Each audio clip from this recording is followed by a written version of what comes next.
Rais wa Jamhuri ya Muungano wa Tanzania Daktari Samia Suluhu Hassan ametoa mkono wa sikukuu ya Idi kwa watu wenye mahitaji maalum, watoto na wazee vikongwe wanaolelewa katika vituo 6 vya kulelea makundi hayo vilivyopo mkoani Tabora kwa ajili ya kusherehekea siku hiyo sawa na watu wengine.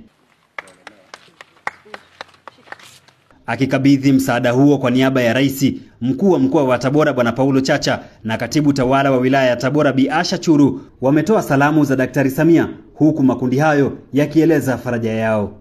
Amesema na nyinyi msherekee kama watoto wengine wanaosherekea huko, wenye ndugu zao, wenye wajomba zao, wenye baba zao, mama zao, kwamba na nyie mnaoishi ambao kituo kimewakusanya mliokuwa mnaishi mazingira magumu na wengine ni yatima wasiokuwa na wazazi wao, kama taasisi hii imewakusanya hapa,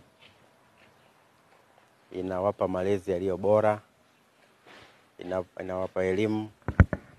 Kwa Mheshimiwa Rais ameona awaunge mkono nao watoto hawa wafurahi kama wenzao huko kwingineko watakapokuwa wanafurahia.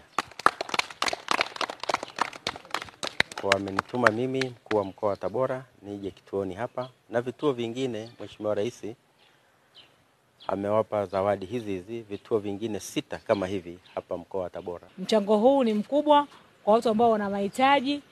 Ni kidogo lakini sisi sio kidogo. Hicho ni kitu kikubwa ambacho na wenyewe watafurahia kupitia sikukuu ya Eid al-Fitr.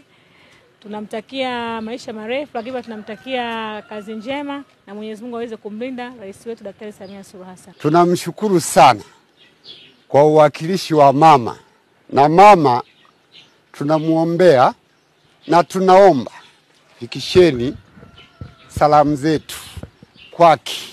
Tunapenda na tunaomba miaka hiyo tena 5 afikie malengo kwa kazi aliyoifanya. Tunashukuru sana, anapambana namna jinsi hadi mpaka nchi inamkubali.